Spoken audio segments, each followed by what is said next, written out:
Ako ang inyong Lolo Pael. At ako naman si Kabanong. At ito ang aming kwento.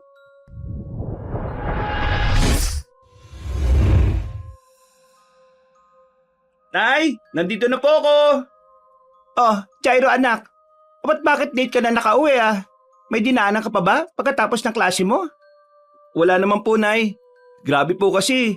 Sobrang hirap ng exam namin kanina. Ang dami po kasing kailangan sagutan. Karamihan problem solving pa. Hindi talaga madali ang kurso ko na electrical engineering eh. Ano ka ba? Okay lang yan anak. Ang mahalaga gusto mo yung kinuha mong kurso. Ay, oo nga po, Nay. Nako, kung hindi ko po talaga hilig ang magbutingting ng mga sirang appliances, nako, matagal na akong nag-shift ng kurso ko. O siya, sige na. Ipahinga mo na ang utak mo. At ikaw magapunan na. Nako, siguradong pagod na pagod ka. Yun! Maraming salamat po, Nay. The best ka po talaga. Ay sus! Nambola pa ang napakalambing kong anak. Tamang-tama. Pinakapaborito mo yung niluto ko ngayon. Dinuguan? Yes! Marami na naman ako makakain ngayon. O sige na, kumain ka na dyan at baka maabutan ka ni tatay. Alam ko naman po yun, Nay. Gabi-gabi na lang umaalis si tatay na parang walang pamilya na inuuwian dito sa bahay. Tapos pag uwi tayo na naman ang pagbubuntunan ng init ng ulo. Anak, pagpasyensyahan mo ng tatay mo ha. Simulat sa pool naman ganun na talaga ang ugali nun. Yun na nga po, Nay. Hanggang kailan po ba tayo magpapasensya? Hanggang kailan po ba tayo magtitiis sa ganitong klaseng buhay kasama siya? Anak, tama na yan. Kumain ka na lang dyan. Pagod lang yan, anak. Sige na, kumain ka na. Nay, mas napapagod po ako kapag nakikita kitang ikaw lang ang kumakayod sa pagtitinda sa palengke para mabuhay ang pamilya natin. Ayaw mo naman po akong payagan na pagsabayin ng pag-aaral at pagtatrabaho. Sabi ko nga po sa inyo, magpa-part-time job ako, di ba? Ay nako, Jairo anak. Please lang, pwede bang wag na natin pag-usapan yan? Hindi magbabago ang desisyon ko. Ako magtatrabaho dahil ako ang nanay mo. Basta mag-focus ka lang dyan sa pag-aaral mo. Ako nang bahala sa mga gastusin natin dito sa bahay.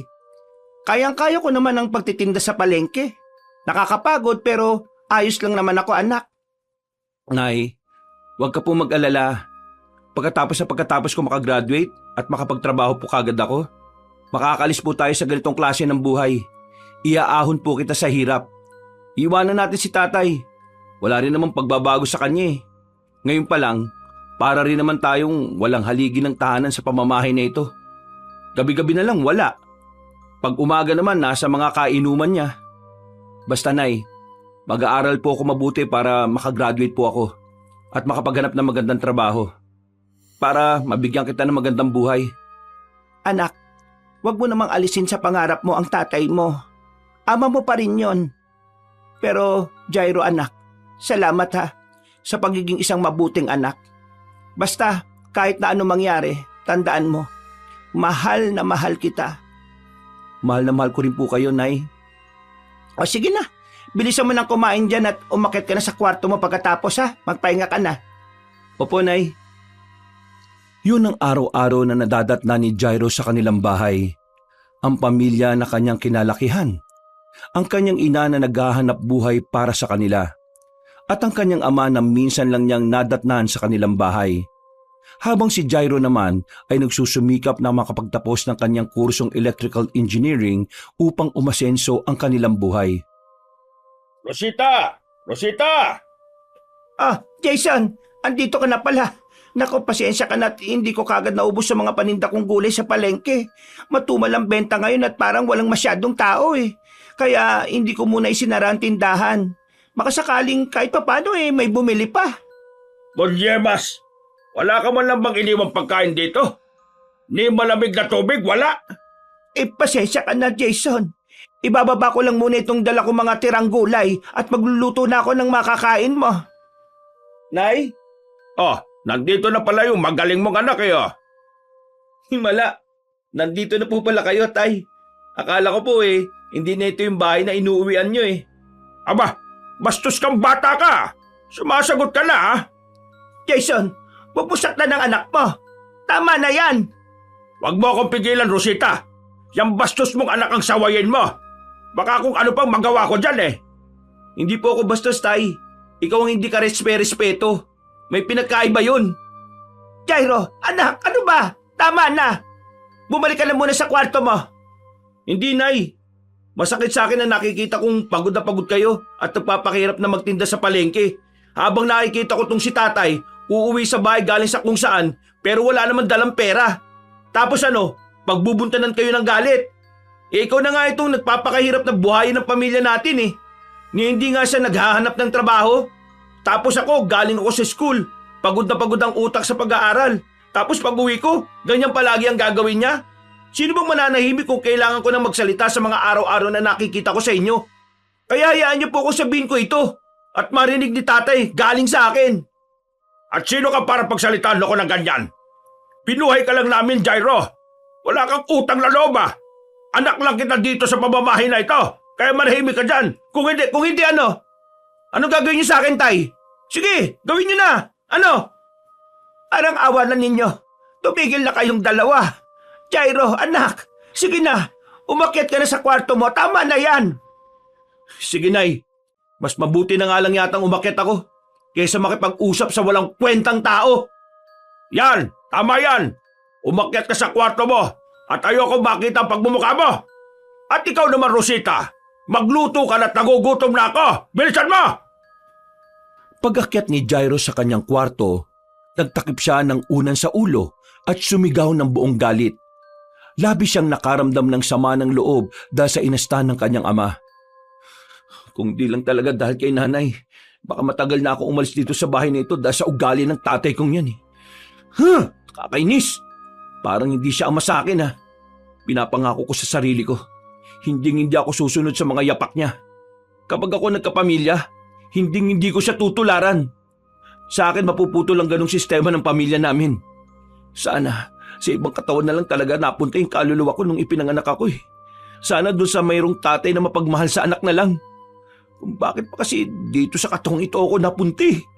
Kung pwede lang makipagpalit ng kaluluwa eh, matagal ko nang ginawa eh. Kakainis talaga. Ngayon pa na malapit na yung birthday ko. Nagawa pa akong inisin ni tatay. Ay nako, tulog na nga lang. Pagkatapos ng isang linggong pagsusulit ni Jairo sa eskwela, nagkaroon siya ng isang linggong bakasyon.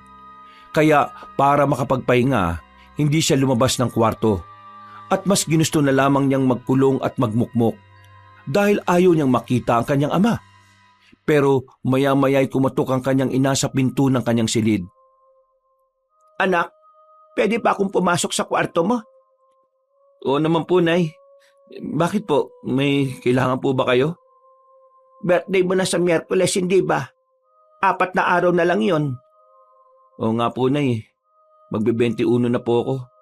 Nasa tamang edad na po ako talaga para magdesisyon sa buhay ko. Isi-celebrate natin ang kaarawan mo, anak. Ay, huwag na po, Nay. Wala rin naman pong dapat ikasaya eh. Siguradong sisirain lang din naman po ni tatay ang birthday ko. Hindi po ba lagi niyang ginagawa yon? Kada birthday ko na lang, uuwi siya ng lasing, tapos magwawala. Nako, huwag ka mag-alala. Hindi na mangyayari yon, anak. Espesyal ang birthday mo na ito. At hindi natin ito i-celebrate dito sa bahay. Po? Hindi dito sa bahay? Kung ganun, saan po? Tsaka bakit po? Rosita, ano? Nasabi mo na ba kay Jairo? Jason, eto na, sinasabi ko na nga. Ano po ba yun, Nay? Mag-impake ka dahil pupunta tayo sa Zamboanga, sa probinsya ni Papang, ang lolo Julio mo. Po? Bakit? Jairo, anak, doon kasi natin isi-celebrate ang birthday mo. Kasama mo lolo mo? Hindi ko po mag-gets, ma. Sa probinsya po ng lolo ko, sa tatay ni Papa. Wala nga kayo nabanggit sa akin dati na may lolo pa po ako eh. Tsaka kahit kailan nga, hindi niyo naman po ako dinala doon nung bata pa ako. Bakit po doon? Anong meron? Magka-birthday kasi kayo ng lolo Julio mo. At ngayon, 100 taon gulang na niya. Kaya naman sabay niyong isi-celebrate ang birthday niyong dalawa na magkasama. Sigurado po ba kayo, Nay? Tamang-tama naman po at may isang linggong bakasyon kami pagkatapos ng exam namin. Kaya nga mag-impake ka na dahil bukas na bukas aalis na tayo. Ho? Ano po? Bukas na bukas kaagad? Teka, kasasabi niyo lang sa akin ngayon. Bakit parang biglaan naman po atang alis natin? Okay lang yan, anak. Pasensya ka na at nalimutan ko kasing sabihin sa iyo nung mga nakarang araw, kaya hindi mo kagad nalaman. Gusto ko lang din namin sorpresahin. Sigurado naman kasing magugustuhan mo yung tahimik at napakagandang tanawin sa bundok kung saan nakatira ang Lolo Julio mo. Seryoso po ba, Tay? Parang ngayon lang kita narinig ng ganyan, ah. O siya, sige na anak. Iiwan ka na muna namin dito sa kwarto mo, ha? Para makapag-impake ka na dahil bukas, maaga tayong babiyahe papuntang Zamboanga. Sige po, Nay. Mag-iimpake na po ako. Hindi makapaniwala si Jairo sa sinabi ng kanyang mga magulang. Para siyang nananaginip. Yun lang kasi ang pagkakataong nakita niya na magkasundo ang kanyang mga magulang. Ngunit nagulat siya sa sinabi nila tungkol sa lolo niyang si Julio. Dahil sa nalaman ay nasabik siya makapunta sa Zamboanga, ang probinsya ng kanyang ama. Ngunit bago maggabi, nakita niya ang kanyang ama na pasuray-suray habang naglalakad papasok sa kanilang bahay. Kitang-kita niya rin ang dugo sa gilid ng labi nito. O Tay, ano nangyari sa inyo? Bakit po may dugo kayo sa bibig? Wala ito, Jairo. Huwag mo lang pansilin. Huwag pansinin, dugo nga po yan eh. Napaano po ba kayo? Nay, tingnan niyo si tatay oh, may dugo sa bibig niya. Ha? Ay, nako, Jason, mukhang napaaway ka yata ah. Sinasabi ko kasi sa'yo na huwag mo nang gagawin niyang paglalasing. Masarap, Rosita Nanabik akong kumain ng... Siya. Tama na yan. Huwag ka na magsalita. Jairo, umakyat ka na muna sa kwarto mo at ako nang bahala sa tatay mo. Hinayaan na lamang ni Jairo ang dalawa. Umakyat na siya sa kanyang kwarto at natulog. Kinabukasan, araw yun ng linggo. Habang nag-aanda sila sa pagbiyahe, binuksan ni Jairo ang telebisyon at nanood muna ng balita. Dito niya nakita ang nakakapangilabot na nangyari sa isang babae sa lugar na kanilang pupuntahan. Hala, grabe naman to, Nay. Panoorin niyo po muna to. Ano ba yan? At binuksan mo pa yung telebisyon eh. Aalis na tayo. Ibinabalita po ngayon. Nangyari daw po ito kagabi lang. May natagpo ang nakahandusin na katawan ng isang dalaga sa kasukalan. Duguan at wala ng buhay. Ay nako, kawawa naman. Baka nasa gasaan ng kotse kaya naman na-hold up o sinaksak. Hindi na talaga nawalan ng disgrasya sa mga balita. Mga hindi kasi nag-iingat eh. Hindi po, Nay. Ayan sabi sa headline, wakwak daw ang dibdib. Hindi naman siguro mangyayari yan kapag nasagasaan siya. O kaya naman hold up lang na ang kukunin pera at mahalagang mga gamit. Ay baka naman inatake ng mabangis na hayop. Ha? Ano namang hayop ang aatake ng ganyan dito? Aba na yan, aalis na tayo. Patayin mo na ang TV, Jairo. At baka hindi na natin maabutan yung sasakyan natin barko. Dali-daling pinatay ni Jason ang telebisyon at nagsimula na silang bumiyahe. Inabot ng 2 araw ang kanilang biyahe dahil napakalayo ng probinsya ng kanyang lolo Julio. Unang beses na nakasakay si Jairo sa barko. Kaya naman nilibot rin niya ito at pinagmasdahan ng paligid. Maya-maya ay napansin niya ang kanyang ina na nakatingin sa kanya, na parabang ang mga mata nito ay nangungusap. Kaya nilapitan ito ni Jairo at kanya itong tinanong. Nay, bakit po? Parang ang lalim po yata ng iniisip niya. Ayos lang po ba kayo? Wala naman anak. Huwag mo akong pansinin. Pinagmamasdan lang naman kita. May problema po ba? Nag-away na naman po ba kayo ni tatay? Hindi anak. Ano ka ba? Wala ito. Nay, salamat nga po pala. Di ko lubos maisip na kasama si tatay at sa probinsya pa ni Lolo Julio tayo pupunta. Parang hindi ako sanay kay tatay ngayon Ano po bang meron? Ikaw talaga anak. Masyado kang mapanuri. Ganyan lang naman kasi ang tatay mo. Kakaiba ang ugali pero ama mo pa rin yan. Pero alam mo anak, natutuwa ko na umabot ka sa edad mong yan. Naalagaan kita at napalaki na maayos. Napakabuti mong bata. At kapag po tumanda ka na, ako naman po mag-aalaga sa inyo. Tandaan nyo yan, Nay. Ay, salamat naman anak. Ang pag-uusap na yon ay isa sa hindi niya makakalimutang bahagi ng kanilang biyahe. Ipinaramdam muli ng kanyang ina ang pagmamahal nito sa kanya. Para kay Jairo, napakahalaga nun, lalo pat ni minsan ay hindi niya ito naramdaman sa kanyang ama. Gabi na, ang mga pasahero sa barko ay nagsimula ng matulog. Tahimik ang paligid, at tanging ihip lang ng malakas na hangin at mga alon ang naririnig. Hating gabi ay nagising si Jairo dahil naiihi siya. Kaya bumangon siya upang pumunta sa banyo. Hindi nakalak ang pinto kaya inakala niyang walang tao sa loob. Pero naroon ng kanyang ama at naabutan niyang naghihilamos ito. O tay, hating gabi na po ah. Bakit gising pa po kayo? Hindi. Nagising lang din ako kasi naiihi ako. Bakit parang naghihilamos po kayo? Ang aga-aga pa po. Ano ba pakialam mo? Sa gusto ko maghilamos eh. Tanong ka ng tanong. Teka, bakit ka nga rin ba nandito? Naiihi rin po kasi ako. Ano pang tinatayo-tayo mo dyan sa pintuan? Di umihi ka na dyan. Makalabas na nga. Visit talaga to. Namalikmata yata ako nang makita kong may dugo ang bibig ni tatay ah. Pangalawang beses ko na itong nakita na ganun siya. May sakit kaya siya? Sumusuka ba siya ng dugo? Ay naku, hayaan na nga. Masamang damo naman siya eh. Matagal yung mamamatay.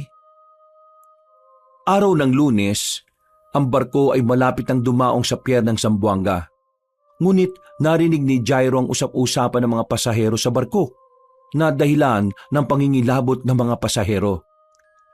Ano daw ang nangyari? Bakit may pamilyang banda ron humahagulgol sa iyak? Nagkukumpulan sila doon at parang may nangyari yata. Wag na kayo makiusyoso at baka kung ano pang mangyari.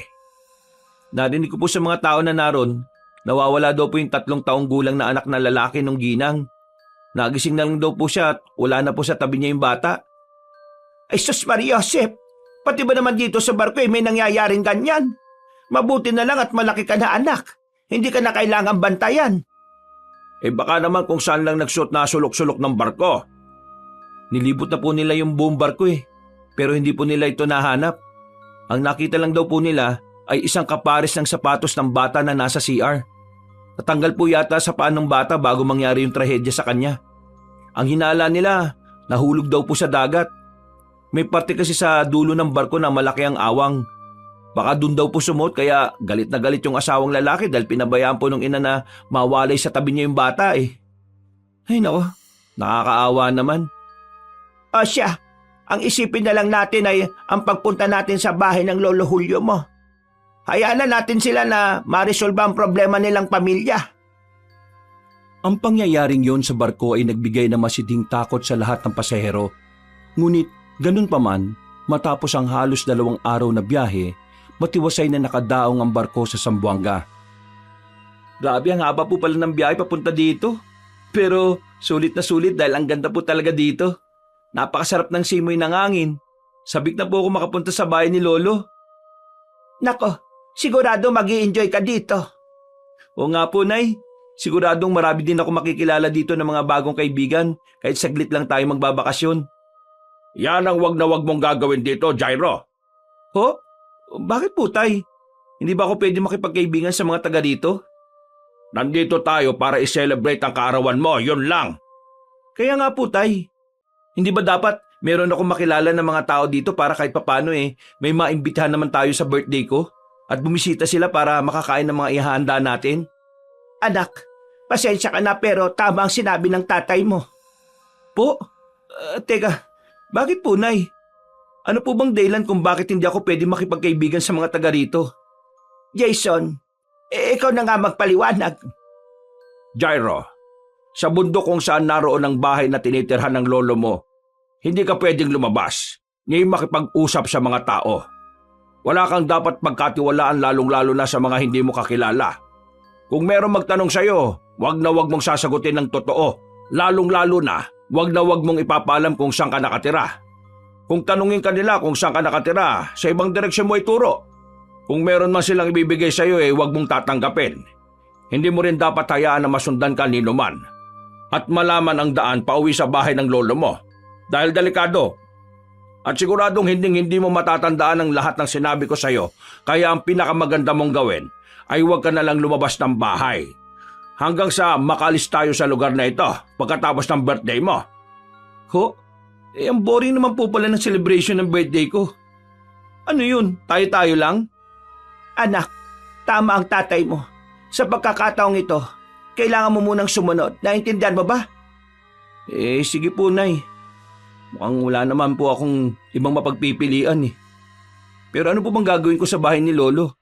Baka naman maburyong lang ako dun. Marami naman mapagkakaabalhan dun, anak. Huwag ka mag-alala. Andito naman ako kasama mo. Sasamahan kita sa kung ano ang gusto mong gawin. Masaya na sana ang binata pero nadismaya dahil marami siyang kailangang tandaan ng mga bili ng ama na dapat sundin. Sa dami nun ay isa lang ang naisip ni Jairo. Pinakaligtas na gawin ay huwag na ngang lumabas ng bahay. Hindi na siya nakapagtanong pa dahil mas nangibabaw sa kanya ang pagkadismaya dahil hindi siya makakaroon ng mga bagong kaibigan sa probinsya ng kanyang lolo Julio. Pagkatapos ng kanilang pag-uusap, ay sumakay na sila ng tricycle upang magpatuloy sa biyahe papunta naman sa bundok kung saan naroon ang bahay ng kanyang lolo Julio. Nang makarating na ang tricycle sa hangganan ng daan, bumaba na sila at nagsimula na maglakad. Dahil may kalayuan pa ang lugar ng kanyang lolo, hindi na umabot doon ang tricycle dahil daang pantao na lang ang meron. Ang layo pala ng bahay ni Lolo Julio. Grabe! Habang pakit ng tricycle, pakapal ng pakapal ang mga puno. Napakasukal at gubat na gubat ang dating eh. Akala ko pagbaba ng tricycle, bahay na ni Lolo. Kailangan pa po pala nating maglakad ng malayo sa daan. Ay nako, makakalayo rin pala ang mga kapitbahay dito. Kaya nga 'di ba sabi namin sa iyo, hindi madaling makipagkaibigan dito. Malalayong ibang mga bahay. At saka, maligaw ka pa pabalik pag sinubukan mo maglibot. Basta, tandaan mo ang bilin ko sa iyo, Jairo. Wag na wag mong subukang subuway. Bakit nga po ba?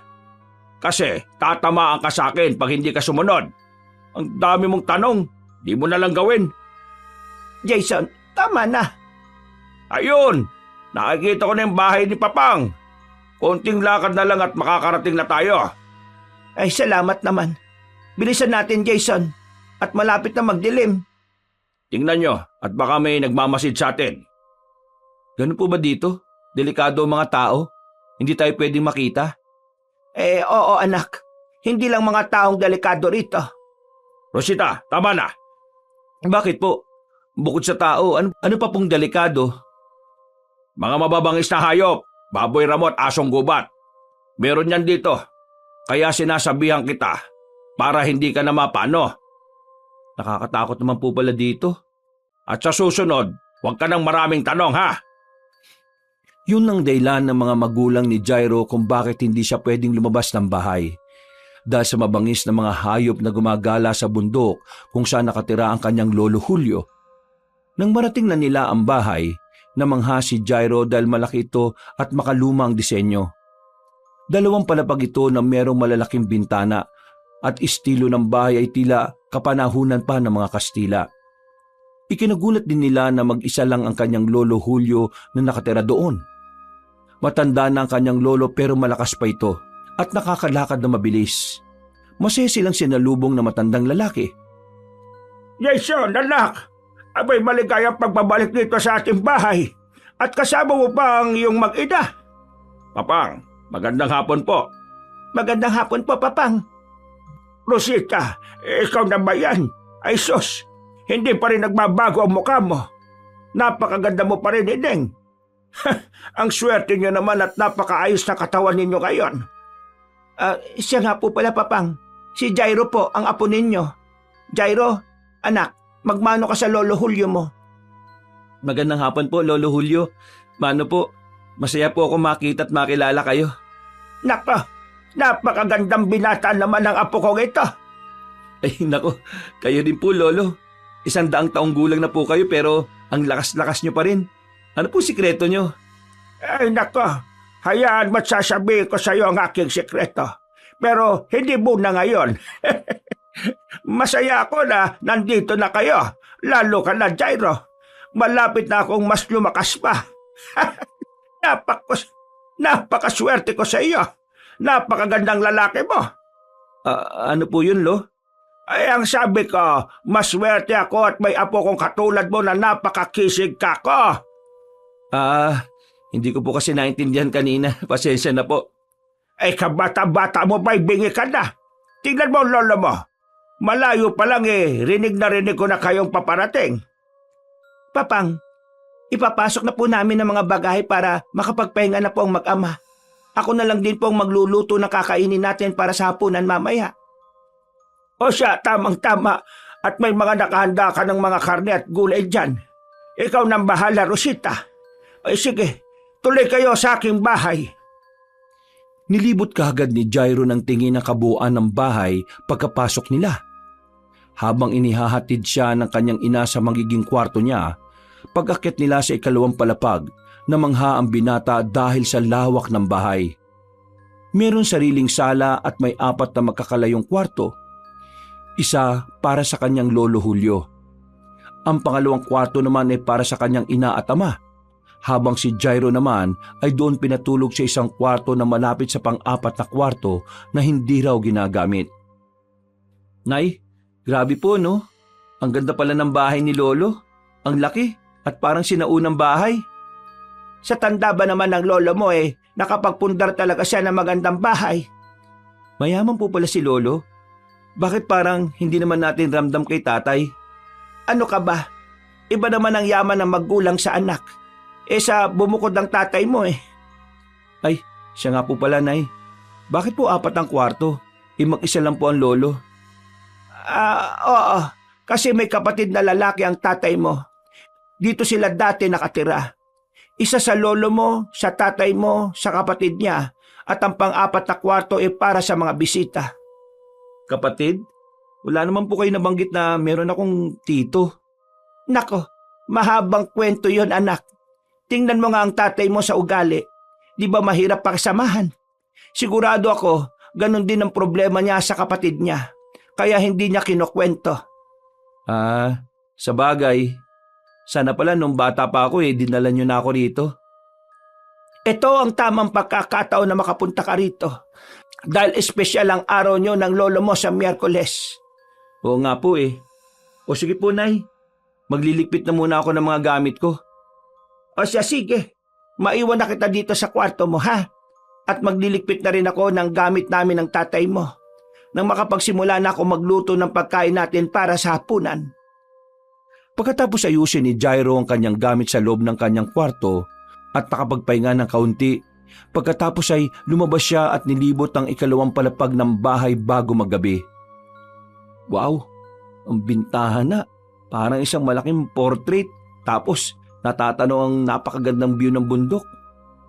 Yun nga lang, parang hindi na rin masyadong nalilinisan gawa ng mag-isa na nga lang si Lolo Julio dito sa bahay. Dahil malaki ang kwarto ko, sigurado ako na malaki rin ang kwarto ni Lolo, pati kina nanay. Pero ito kayang pang-4 na kwarto, malaki rin kaya? Matingnan nga. Pwede kang lumibot pero hindi ka pwedeng kumalikot. Naintindihan mo? Ho? Ay, ginulat mo naman ako, Tay. Naintindihan mo? Sagot! Pwedeng lumibot pero hindi pwedeng kumalikot. Opo, Tay. Naintindihan ko po. At ang pinaka-importante sa lahat, wag na wag akong aalis ng bahay. yan! Natanda mo naman pala Dami naman bawal. Ano? May sinasabi ka? Wala po. Siya nga po pala. Para saan tong isang kwarto? Para din sa mga bisita. Kung mas maraming bisita ang darating, ipapagamit yan. Ho? 2 kwarto para sa mga bisita? Oh, bakit? May problema ba doon? Wala po. Sige po. Bababa na lang ako kapag hapunan na. Pagkatapos mag-usap, umalis ang kanyang ama at pumunta sa kwarto ng kanyang lolo Julio. Napatingin naman siya sa nakasaradong silid. Umikot sa kanyang isipan ang mga katanungan. Para saan nga ba yung kwartong ito at bakit mahigpit na ipinagbabawal pasukin?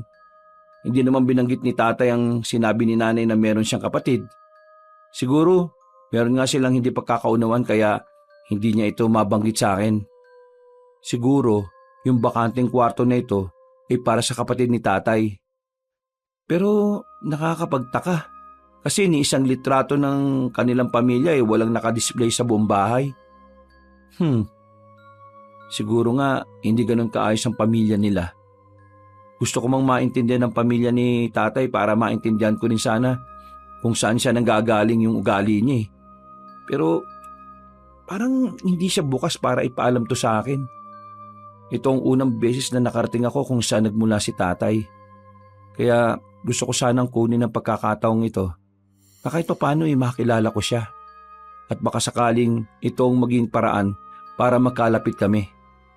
Hanggat nandito ko, meron naman akong pagkakataong matuklasan yon. Siguradong malalaman at malalaman ko rin. Makalipas ang ilang oras, nagmuni-muni si Jairo habang nakaupo sa upuan malapit sa bintana. May isang imay sa gilid ng kanyang mga mata na dumaan papunta sa nakasaradong kwarto. At niningon niya kagad ito. Tay? Ikaw po ba yan? Nay? Tay? Anak, bakit? Nandito kami ng tatay mo sa ibaba. Malapit ang maluto ang ulam para sa hapunan natin. Maya-maya lang kakain na tayo ha. Sige po, Nay. Sige lang po. Teka, nasa baba naman sila nanay at tatay. Ano kaya yun? Matingnan nga.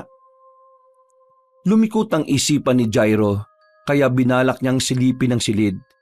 Nakaramdam siya ng kaba habang papalapit sa silid na yon. Dahil tahimik ang paligid, dinig na dinig niya ang bawat tiyabag sa sahig na ginagawa ng kanyang paa. Maya-maya ay may narinig siyang paghinga sa kanyang likuran. At naramdaman niya ang init nito na dumampi sa kanyang batok kaya bigla siyang napalingon. Ano nakakita ka ng multo? Lolo naman, kayo lang po pala yan. Sino pa bang aasahan mong makita aapat lang tayong naririto sa bahay. Pasensya na po, Lo. Kala ko kasi kung sino ka ni hindi ko po kasi kayo napansin kanina. Abay, ano akala mo sa akin? Porque 100 taon na ako uugod-ugod na. Hindi naman po. Nagulat lang po talaga ako sa inyo, Lo.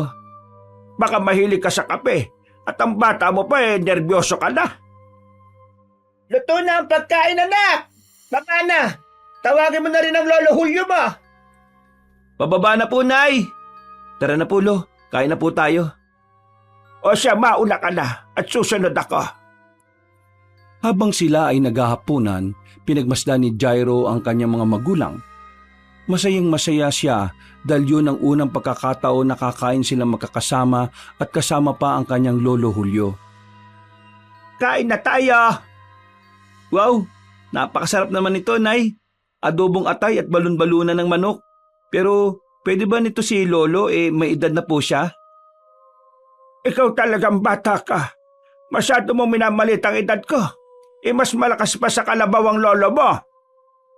Ay, hindi naman po, Lo. Siyempre, iniisip ko po, mag-isa lang kayo dito sa bahay. Siguradong hindi po ganyan ang madalas ninyong kainin at baka masustansyang gulay pa po. Nag-aalala lang din po ako sa inyo. Siyempre, mataas po ata sa uric acid itong mga niluto ni nanay Grabe ka naman, anak. Siyempre, di naman ako magluluto ng ulam na hindi pwede sa lolo mo. Huwag ka na mag-alala sa akin na po. Malakas pa ako. Kalabaw lang ata ang tumatanda.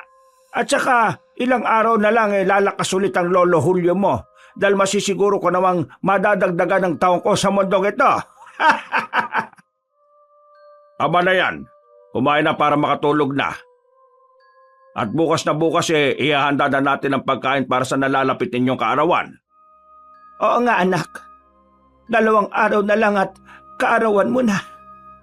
O, Nay, bakit parang malungkot naman ang pagkakasabi nyo? Baka kasi matrabaho ang paghahanda at alam lang nanay mo na mapapagod siya. Hindi ba, Rosita? Hindi naman po. Siguro pagod lang din po ako sa biyahe kanina. Tsaka hindi naman po siguro tayo maghahanda ng maraming pagkain. At sabi nyo nga po, 4 lang naman tayo magsiselebrate ng birthday ko. Wala rin naman pong bisita na darating, kaya siguradong hindi naman po magluluto si nanay ng marami. Oo nga anak, tulungan mo na lang din ako sa pagluluto bukas. Sige po Nay. Pero Lo, hindi po ba talaga ako pwedeng lumabas bukas kahit saglit lang, tulad ng mahigpit na bilin sa akin ni tatay? Agad na binagsak ni Jason ang kanyang kamay sa lamesa. Jason, nasarap tayo ng hapag. Maliwanag ang sinabi ko sa iyo kanina, Jairo, hindi ba? Bakit mo ba tinatanong ngayon? Jason, hayaan mo na ang bata. Nagtatanong lang naman.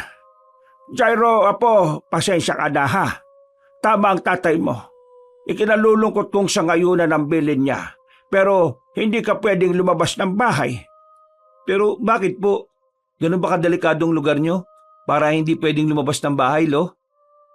Ayaw ko bang sabihin para hindi ka matakot, pero oo. Nasanay na lang din ako sa ganitong buhay.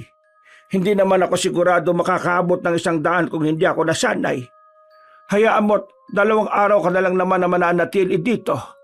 Pagkatapos ng kaarawan mo, pwedeng-pwede ka nang gumala kahit saan mo gusto. Kahit sumama ka pa sa liwanag. Ang labo naman po nun, Lo. Ang ibig sabihin ng lolo mo anak ay pagbalik natin sa Maynila, doon makakagala ka na ulit. Pero sa ngayon, dito ka lang muna sa bahay ha. Sundin mo muna ang tatay at ang lolo mo. Pero Lo, ano po bang kinatatakutan niyo sa lugar na ito?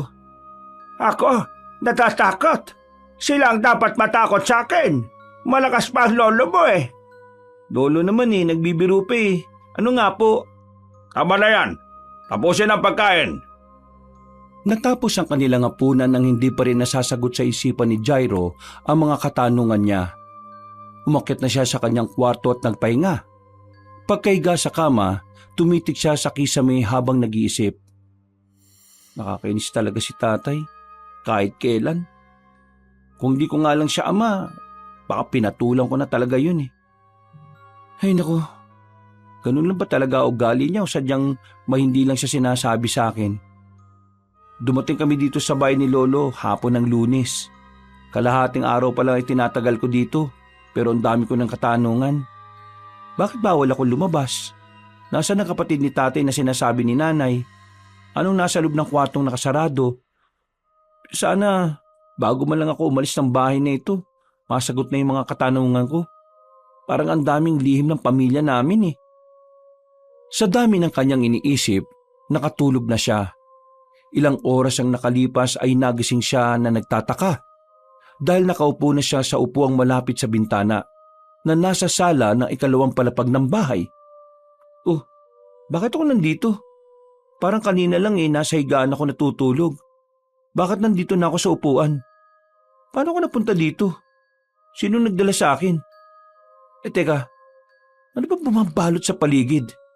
Hamog ba ito? Bakit may hamog? Sandali. Yung kwarto na laging nakasarado yun Tulog na naman sila tatay eh. Baka makapuslit ako doon. Papasok ako saglit. Unti-unting nilapitan ni Jairo ang kwarto. Ngunit hindi pa siya gaanong nakakalapit ay bigla na lang may nahagip ang kanyang paningin. Hindi yun wangis ng tao dahil ito ay nakatungtong sa mababaw na cabinet na nasa sala. Napahinto siya sa paglalakad at tiningnan ng nakita. Isa itong maliit na nilalang na pinagmamasdan ng kanyang kilos. Bigla itong tumalon sa sahig. Hinabol ito ni Jairo habang inahawi ang hamog para masundan ng nilalang. Uy! Teka! Nasaan ka? Huwag kang tumakbo! Hindi kita sasaktan! Mabait ako! Uy! Teka lang! Magpakita ka sa akin ulit! Pwede mo ako maging kaibigan, oy! Malit na tao! Magpakita ka na! Sa patuloy na pagsuong ni Jairo sa makapal na hamog, tumambad sa kanya ang isang duwende na may puting mga mata. Magarang kasuotan at may mahabang malapilak na buhok at balbas. Ang sukat nito ay isang dangkal, payat at parang masungit. Nakatayo lamang ito sa harapan niya at maya-maya pa ay unti-unti nitong itinaas ang kanyang kamay at may itinuro sa likuran ng bintana. Nang sundan ni Jairo ng tingin ng direksyon na itinuturo ng duwende, nagulat siya sa kanyang nakita. Ang nakasaradong kwarto ang itinuturo ng duwende. Nakita niya ang pulang liwanag mula sa loob na tumatagos sa siwang ng pinto sa ilalim. Lalo pa siyang nangilabot dahil meron siyang naririnig na sigaw ng isang lalaki na parabang hirap na hirap sa kanyang kalagayan. Pagkalingon muli ni Jairo sa kanyang harapan, wala na ang duwende. Hahanapin sana niya ito pero bumukas ang pinto ng kwarto. Tumambad sa kanyang isang halimaw na nakatayo habang nasisinaga ng pulang liwanag galing sa ilaw sa kisame. Halimaw! Nay! Nay! Tulong! Lolo! May halimaw sa loob ng kwarto! Nay! Nay! Huwag kang lalapit! Huwag mo akong lalapitan! Habang sumisigaw siya ng tulong, bigla siya nitong sinugod na parang isang asong lobo. Nagutom na gutom. Walang humpay siya nitong inatake at hinila papasok sa sikretong silid. Tulong! Anak! Anak! Gising! Binabangungot ka yata! Nay! Nako, salamat naman at nagising ka. Oo, heto, uminom ka muna ng tubig. Salamat po, Nay. Narinig kitang sumisigaw kaya dali-dali akong pumunta rito. Ano ba napanaginipan mo? Nay, nasa sala daw po ako dito sa ikalawang palapag ng bahay. Mahamog ang paligid. May nakita kong isang duwende. Inabol ko. Nagtago siya sa makapal na hamog kaya hinawi ko ng hinawi. Tapos, nang magpakita siya sa harapan ko, bigla siyang may tinuro. Yung nakasaradong kwarto ang tinuturo niya. Ang kwartong yun, may liwanag na pula at may sumisigaw na lalaki sa loob. Tapos, nawala yung duwende sa harapan ko at biglang bumukas ang pintuan ng kwarto. Doon ko nakita yung nakakatakot na halimaw. Inatake niya ako. Inila niya ako papunta sa loob ng kwarto. Papatay niya ako, Nay! Papatay niya ako! Nako, siguro pagod na pagod ka lang sa biyahe tapos kumain ka pa ng marami kagabi kaya binangungot ka, anak. Pero Nay, bangungot ba talaga yun? Bakit? Anong ibig mong sabihin? Para kasing may ibig iparating sa akin yung duwende. Nako anak, huwag mo nang dagdagan ng mga isipin mo at malapit na ang kaarawan mo. Ipahinga mo ang utak mo. Tamang-tama't umaga na rin. Maligo ka na't maya-maya tulungan mo na akong maggayat ng mga sangkap sa lulutuing mga pagkain, ha? Kinaumagahan, hindi pa rin niya makalimutan ng panaginip. Naisip niyang hindi yung basta panaginip lang. May gustong ipahiwatig sa kanya ang duwende. At iisa lang ang naiisip niyang kasagutan. Ang buksan ng kwartong ipinagbabawal sa kanyang pasukin. Pinuntahan ni Jairo ang kwartong yun. Huminto siya sa harapan ng pinto at unti-unti niyang hinawakan ng seradura para buksan. Nadismaya siya dahil nakalak ito. Ngunit sa kalikutan ng kanyang isip, dumapa siya at sinubukang silipin ang loob mula sa kakaunting awang sa pagitan ng ilalim ng pinto at ng sahig. Madilim at wala siyang maaninag. Anong ginagawa mo dyan? Ay, naku po, Lo. Ginulat niyo naman po ako. Ang sabi ko, anong ginagawa mo dyan? Kasi po, nahulog po yung barya ko sa sahig tapos nasipa ko po kaya sumuot po dito sa awang ng pinto. Maria, ano naman ang gagawin mo sa barya wala naman tintahan dito na malapit?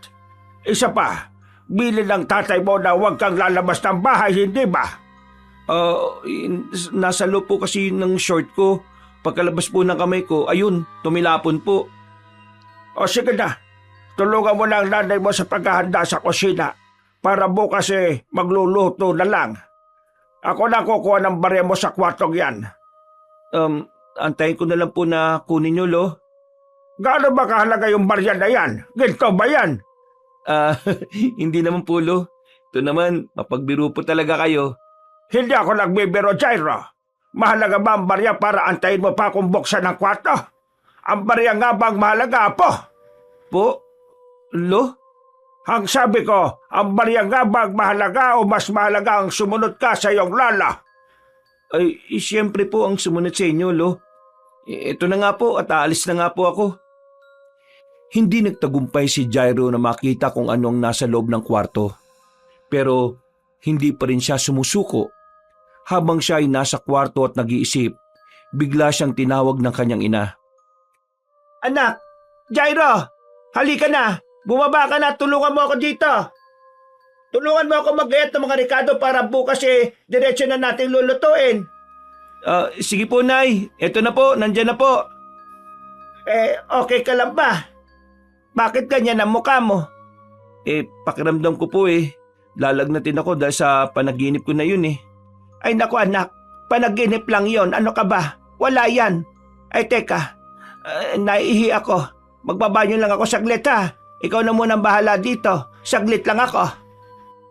Nang makaalis na ang kanyang ina, nakita ni Jairo ang kalderong nakasalang sa kalan na may lamang tubig at nakaisip siya ng magandang ideya.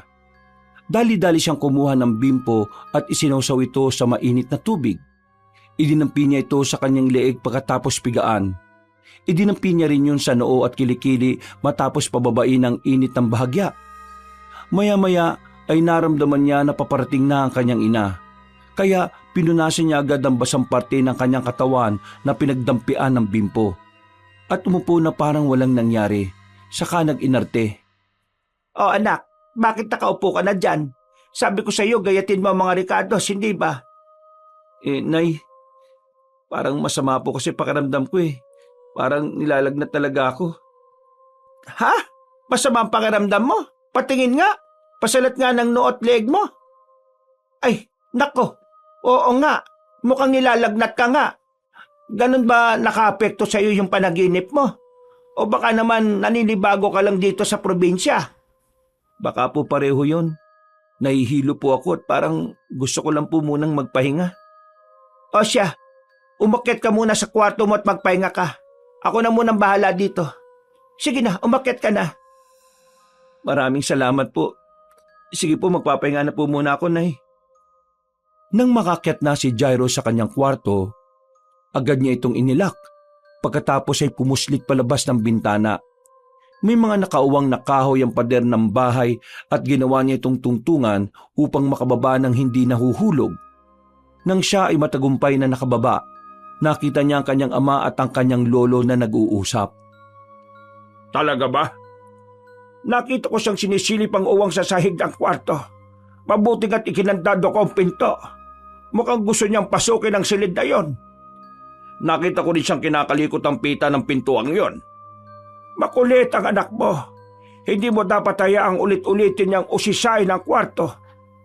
Ang susi, nasaan? Huwag ka mag-alala. Hindi niya makikita ang susi. Kapag nabulilyaso ang plano, ikaw rin ang mahirapan, tandaan mo. Nang marinig yun ni Jairo, lalong tumibay ang isip niya tungkol sa sikreto ng kwartong yon. Nabuo ang kanyang isipan na lumabas ng bahay upang alamin ang sagot mula sa ibang tao. Dahil alam niyang hindi sasabihin ng kanyang pamilya.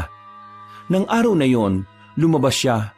Binilisan ang paglalakad dahil kailangan niyang makabalik bago magtanghalian. Teka, nasaan na ako?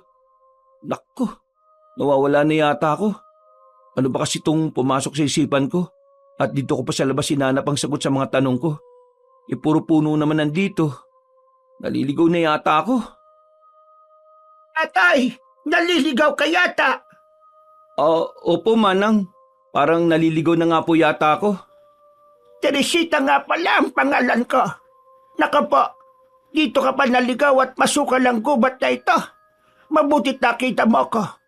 Dito kasi ako naghahanap ng mga halamang gamot na gagawin kong mga langis. Oo nga po Hinahanap ko po yung pabalik sa amin.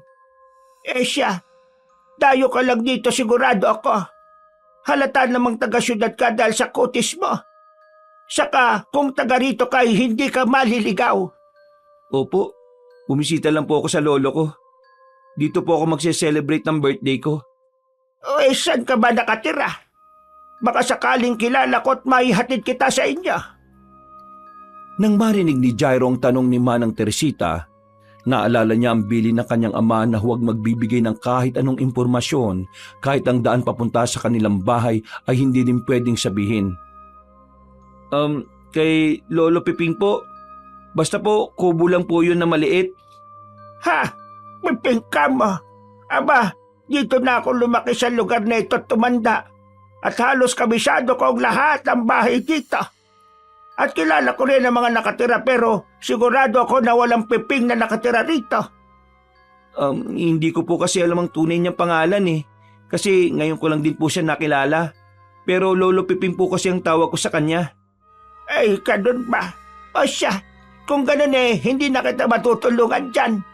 Mahirap maghanap ng bahay ng hindi ko naman kilala.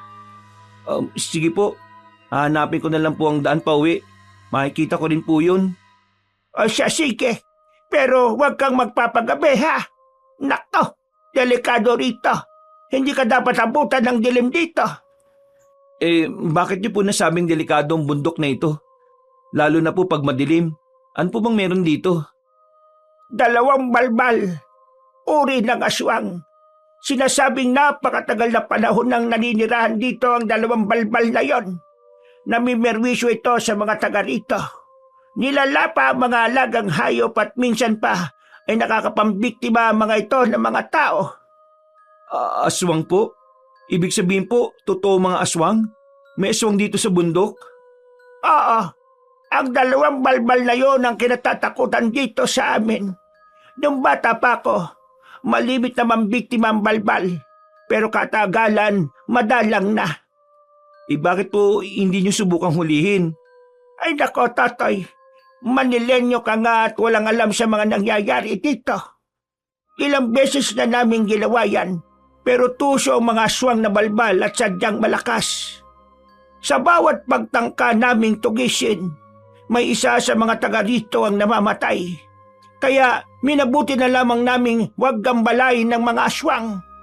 At hayaang manginain ng mga alagang hayop kesa tao ang biktimahin. Ganun po ba? Pero huwag kang magpapaabot ng gabi dito ng mag-isa sa gubat at hindi agad makakauwi. Huwag mo nga sana sasantuhin ka ng mga balbal na yon. Baka hindi ka na makauwi sa inyo at hindi mo naabutan ng karawan mong bata ka. Sige po, aalis na po ako. Teka, kung sakaling abutan ka na nga ng dilim, ay heto, tanggapin mo ito. Ang maliit na boteng ito ay langis galing sa katas ng halaman dito lang matatagpuan sa bundok. Mabisa ito na pangontra sa aswang para hindi ka malapitan. Naku manang, huwag na ho, nakakayaho. Sige na, tanggapin mo na. Kailangan mo ito. Proteksyon mo sa sarili mo. Pasensya na ho, pero di ko po matatanggap yan. Kung ayaw mo, bahala kang mamatay kapag di ka kagad nakabalik sa inyo. Inis na umalis sa matandang babae dahil ayaw ni Jairo na tanggapin ang maliit na bote na may lamang langis. Dahil ayaw niya rin suwayin ng kanyang ama sa bilin nito na huwag tumanggap ng kung anuman ang ibibigay ng mga taga rito. Kaya dali-dali siyang naglakad at pinilit na hanapin ang daan pauwi bago magtanghalian. Anak, kanina pa kita tinatawag. Kakain na tayo. Kumusta na ang pakiramdam mo? Ano ba nangyari sa batang yan? Kanina pa yan nakakulong sa kwarto Buksan mo na nga ang pinto. Nakalak ang pinto, hindi ko mabuksan. Kanina kasi sobrang init ang pakiramdam niya at nilalagnat kaya pinagpahinga ko muna. Anak! Anak! Okay ka lang ba? Papang, kunin mo na nga yung susi at buksan mo na nga ang pinto. Eto na. Ay siya, tabi kayo at bubuksan ka. Pagkabukas ng pinto, O anak, bakit hindi ka sumasagot? Akala ko kung napano ka na. Kanina pa kami tawag ng tawag sa'yo. Pasensya na po, Nay. Nangihina po kasi ako eh.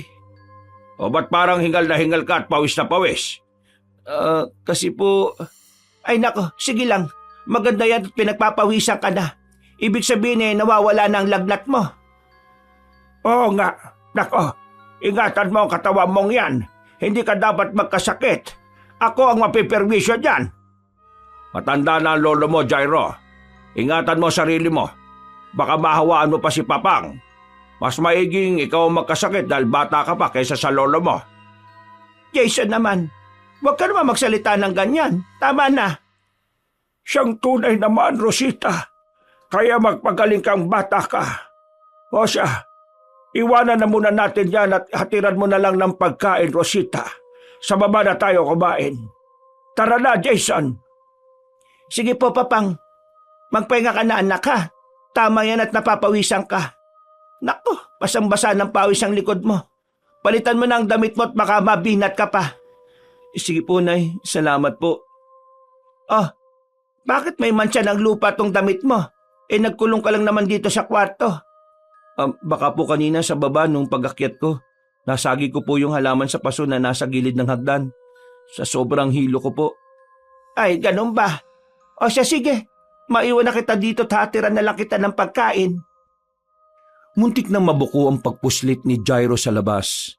Buti na lang ay nahanap nito ang daan pabalik at nagkukumahog na tumakbo. Sa puntong naririnig na niya ang sigaw ng kanyang mga magulang at kinakatok ang pinto ng kanyang kwarto na nakalak, ay naroon na siya malapit sa tapat ng bintana at umakyat na sa mga nakauwang na kahoy sa pader.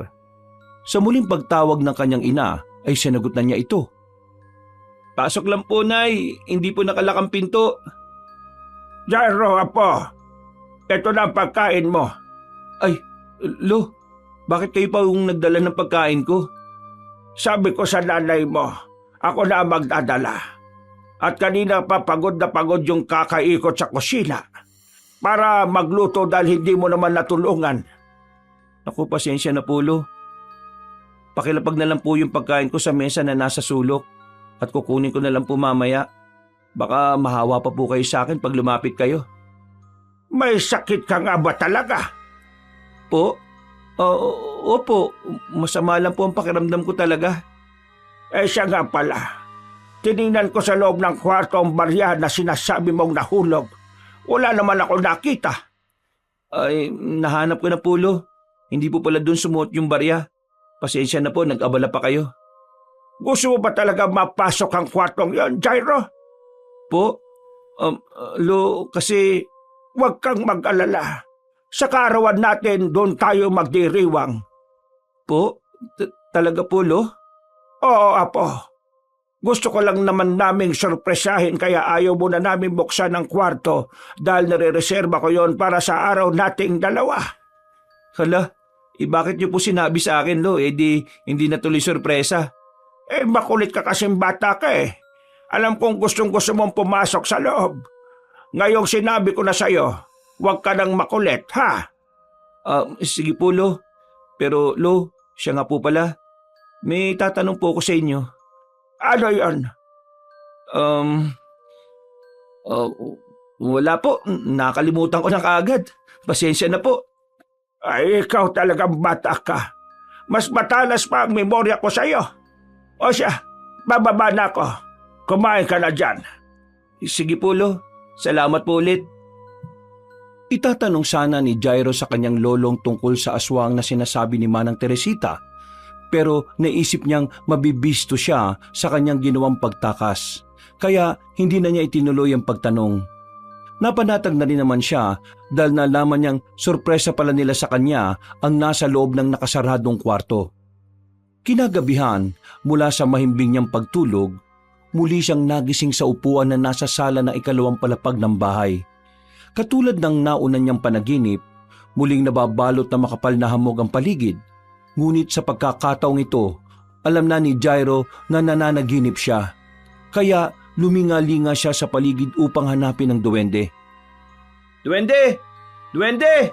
Magpakita ka sa akin! Duwende! Umalis ka na rito! Nasaan ka? Umalis ka na rito! Umalis ka na! Bakit mo ako ginagambala sa pagtulog ko? Anong gusto mong sabihin? Umalis ka na rito! Huwag ka nang babalik dito! Teka, bakit? Sabi mo sa akin kung bakit. Hindi mo gugustuhin malaman! Hindi mo gugustuhin malaman! Habang galit na umaalingaw-ngaw ang boses ng duwende, muli niyang narinig ang sigaw ng lalaking nahihirapan. Napatingin siya sa kwartong pinanggagalingan ng sigaw. Bumukas na ang pinto. Tumambad sa kanya ang halimaw. Dahil alam niyang nasa panaginip lamang siya, buong tapang niya itong hinarap. Hoy, ikaw! Anong ginagawa mo sa bahay ng lolo ko, ha? Anong ginagawa mo sa kwartong yan? Sino ka? Huwag kang tumayo dyan. Hindi na ako natatakot sa'yo. Alam kong hindi mo ko kayang saktan. Hindi mo ako mapapatay. Ngayon, sabi mo sa akin, bakit patuloy mo akong ginagambala sa panaginip ko? Anong gusto mo sabihin? Anong meron sa kwartong yan? Sumagot ka! Umatungal na parang mabangis na hayop ang halimaw. Buong tapang namang umatake si Jairo. Malapit nang makapasok si Jairo sa loob ng kwarto nang bigla itong sumara. Kasabay nito ang pagkawala ng sigaw ng lalaking nahihirapan. At ang atungal ng halimaw. Tumahimik ang paligid. Nagtaka si Jairo tumalikod na parang bumalik sa paghahanap sa duwende. Nakita niya ang isang lalaking duguan ng dibdib. Nakatitig lang ito sa kanya at parang hirap na hirap. Sumigaw si Jairo sa takot at muling nagising. Bumalikwas siya mula sa pagkakahiga at napansing basang-basa siya ng pawis. Tumayo siya para buksan ang bintana. Nakita niya ang bilog na buwan. Hindi lang yung basta panaginip. At sinong lalaking duguan ng dibdib? Hindi lang sorpresa sa karawan ko nakatago dun sa kwartong yun. Sinabi lang ni Lolo yun para hindi ako mangulit. Meron talaga silang itinatago dun. Kailangan ko malaman kung ano ito bago kami mag-celebrate ng birthday namin. Dahil mukhang wala naman talagang balak si Lolo na buksan ng nakasaradong kwarto eh. Habang nag-iisip si Jairo ang bulto ng tao na naglalakad sa bakuran, inakala niya na ito ay ang kanyang ama. Para masiguro kung sino yon, muli siyang lumabas mula sa bintana upang manmanan ito. May kadiliman ang paligid kaya hindi maaninag ni Jairo ang nilalakaran. Nadulas siya at dumaus-us pababa.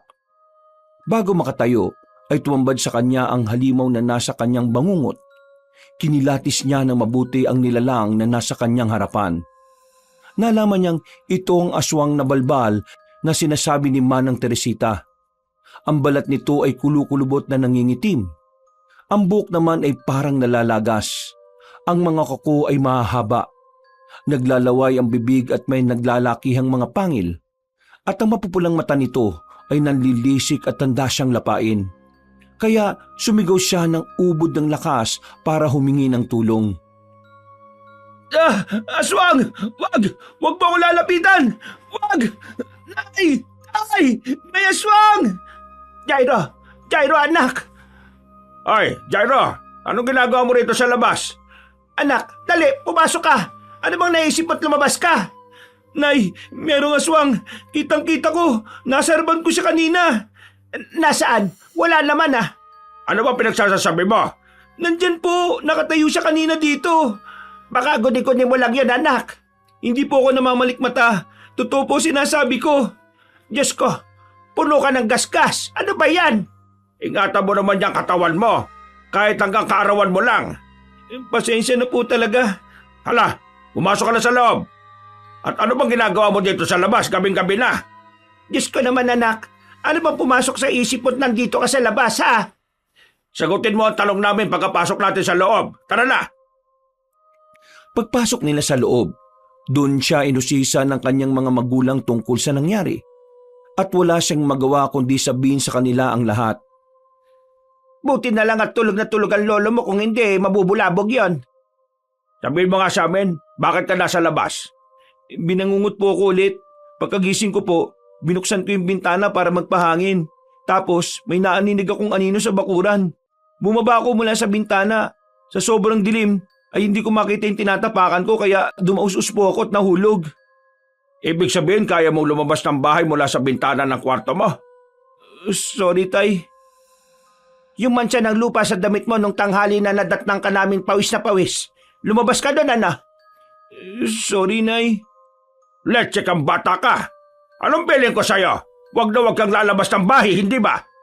Pero sa labas po ng bahay na to, nasagot ang katanungan ko na hindi niyo masabi-sabi. Sasagot ka pa, ha? Sige, anong gagawin niyo sa akin, Tay?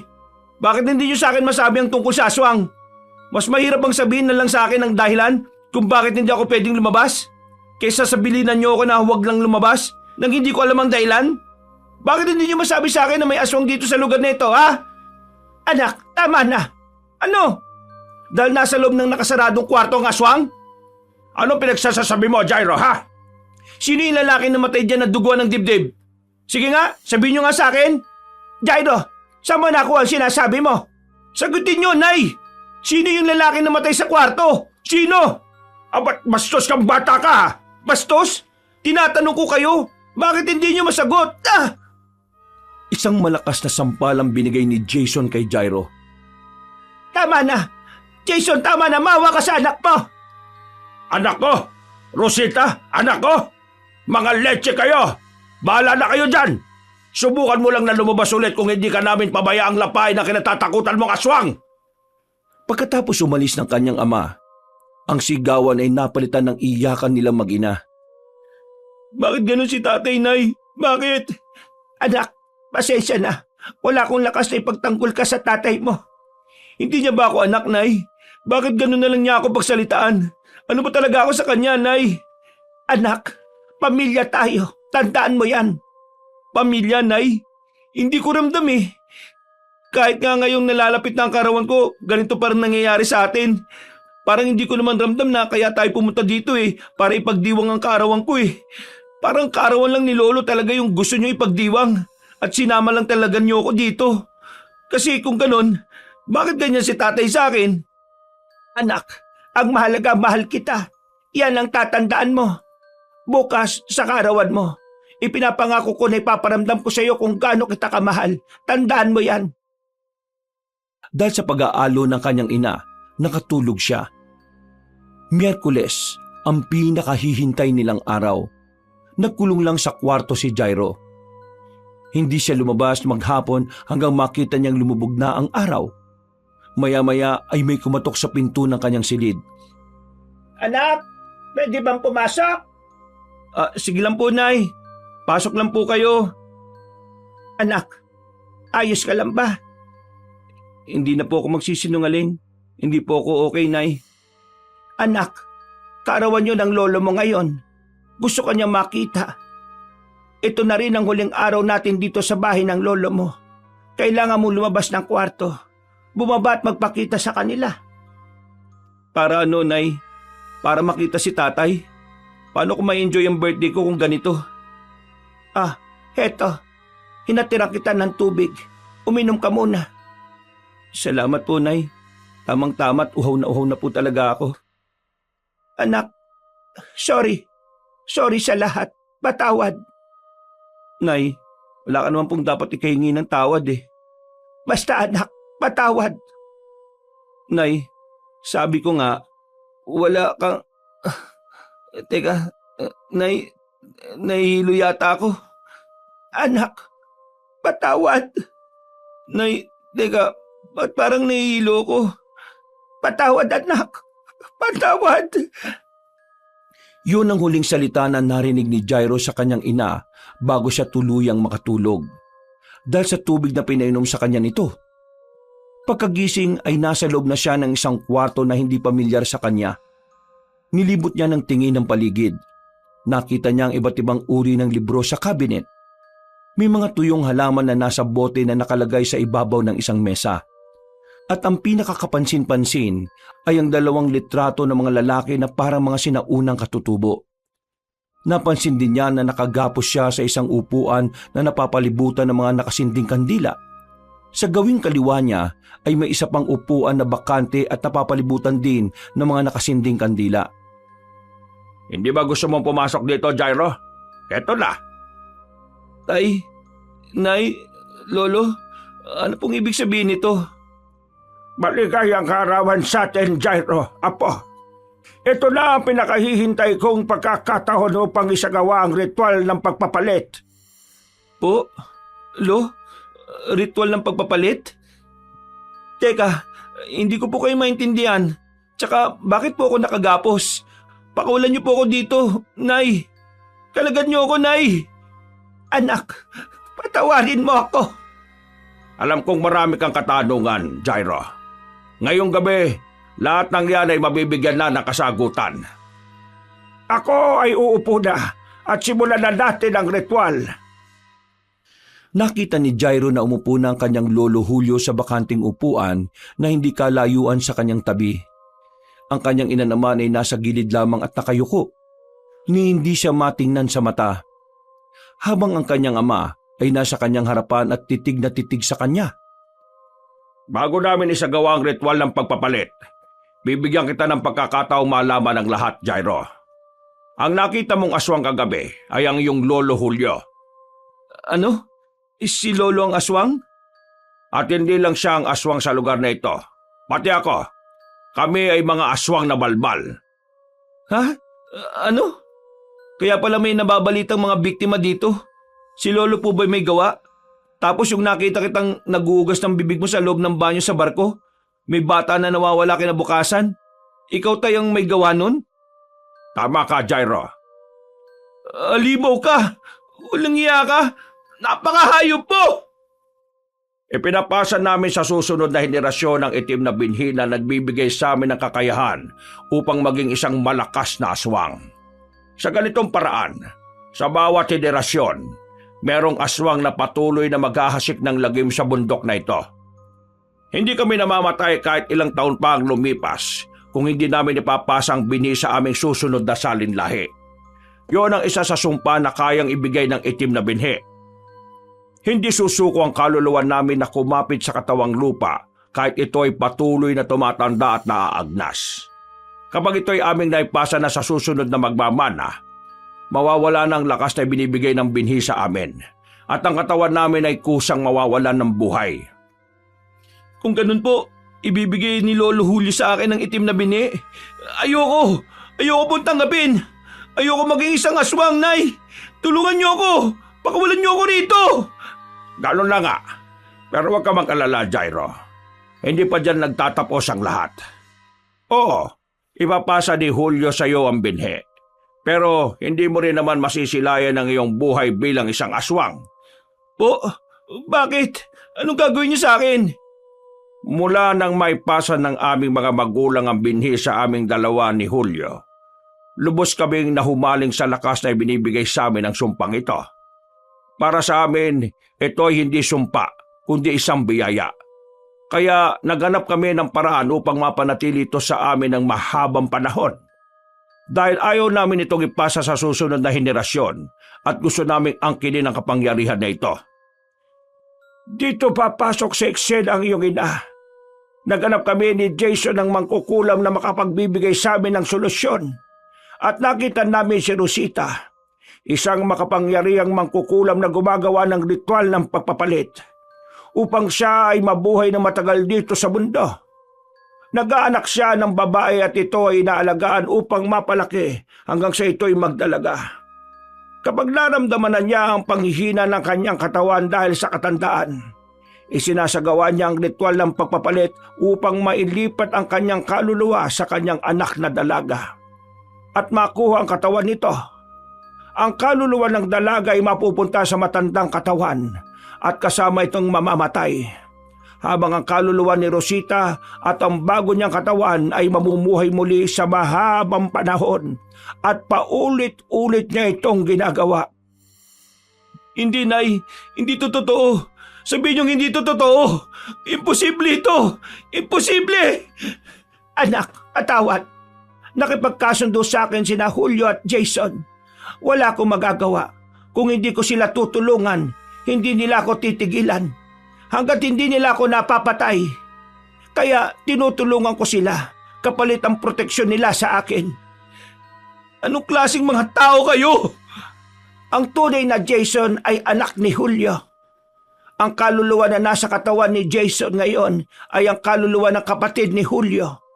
Nang maipasa ko ang kaluluwa ni Jason sa bago niyang katawan, pinakasalan ko naman ang isa pang anak ni Juliong si Jairus. Siya ang dapat napapasahan ng kaluluwa ni Julio. Kung ganun, may kapatid nga si tatay?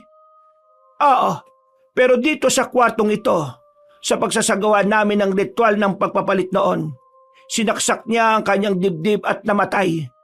Yon ang dahilan kung bakit nanatiling matanda si Julio, dahil hindi naging matagumpay ang ritual ng pagpapalit.